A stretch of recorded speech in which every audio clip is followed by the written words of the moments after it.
Assalamu alaikum wa rahmatullah wa salatu wa salamu ala ashrafil mursalin sayyidina wa nabiyyina wa habibina Muhammadur Rasulillahi sallallahu alaihi wa sallam.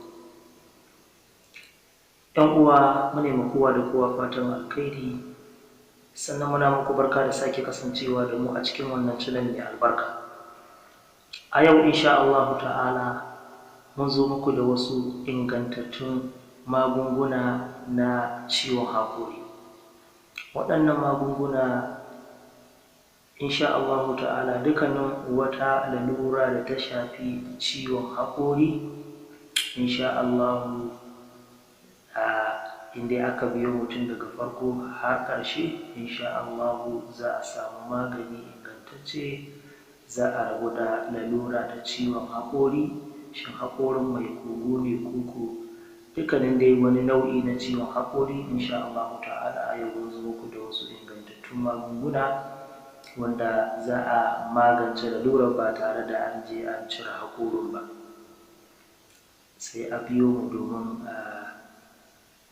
samun waɗannan ingantattun magunguna. To da farko, kamar mutumin da yake da lalura ta ciwon haƙori, haƙorin shi ya mai ciwo, zai samu sassaƙen mangwaro. Idan aka sassaƙo mangwaron za a dafa shi da jar kanwa, a ɗan zuba sassaƙen mangwaron da jar kanwa kaɗan a dafa, mutum ya ringa kurkure bakin shi. Bayan ya ɗan sirace sai mutum ya ringa kurkure bakin shi ɗan tsawon lokuta. Idan aka jarraba wannan a tsawon kwana 3 insha Allahu za a samu biyan buƙata. Idan ma wannan bai karɓe ka ba, za ka iya samun saiwar zogala. Idan aka samu saiwar zogale, ita ma za a dafa ta da jar kanwa, a riƙa kuskure bakin da ita da ainihin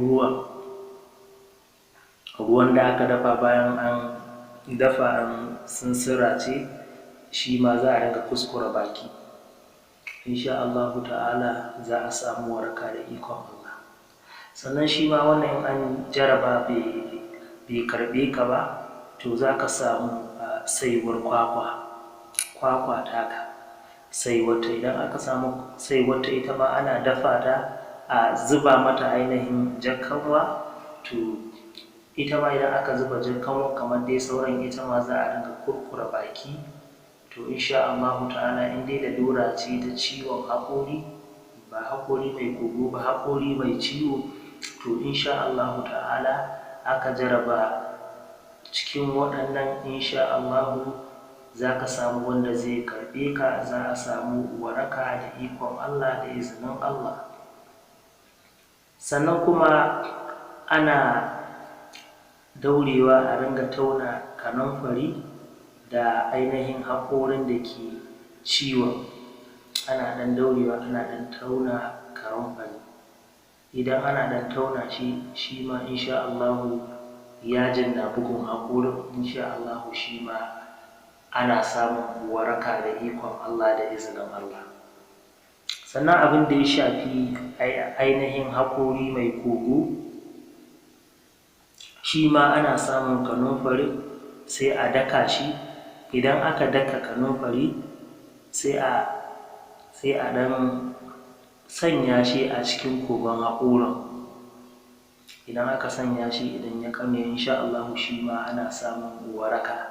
Wannan yana magance ciwon kogon haƙori sosai da sosai. Sannan duk dai a shi haƙorin mai kogo, akan samu masoro a daka, a haɗa da gishiri, a ringa zubawa a cikin kogon. Shi ma yana magance lalurar ciwon haƙori mai kogo. Sannan dai har wa yau, haƙori mai kogo ana samun hulba. Idan aka samu hulba, ana daka ta, a kwaɓa da ma'ukal, a riƙa zubawa a cikin kogon haƙorin. Shi ma insha Allahu ana samun waraka da da ikon Allah. Sannan dai duk akan lalurar da ta shafi kogon haƙorin, ciwon kogon haƙori, haƙori mai kogo, akan samu furen tumfafiya wanda bai buɗe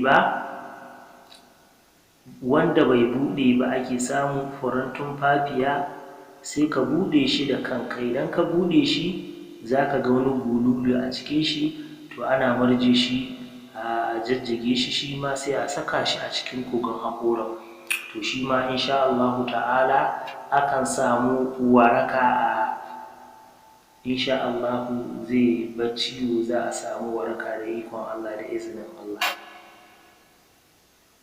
Sannan abin da ya shafi haƙori, tsutsar haƙori, wani lokaci idan ya ɗan yi kogon yana yin tsutsa, to idan ya kasance akwai tsutsai, ana so a fiddo ta ba tare da an wani sha wahala ba, sai a samu ganyen tsamiya.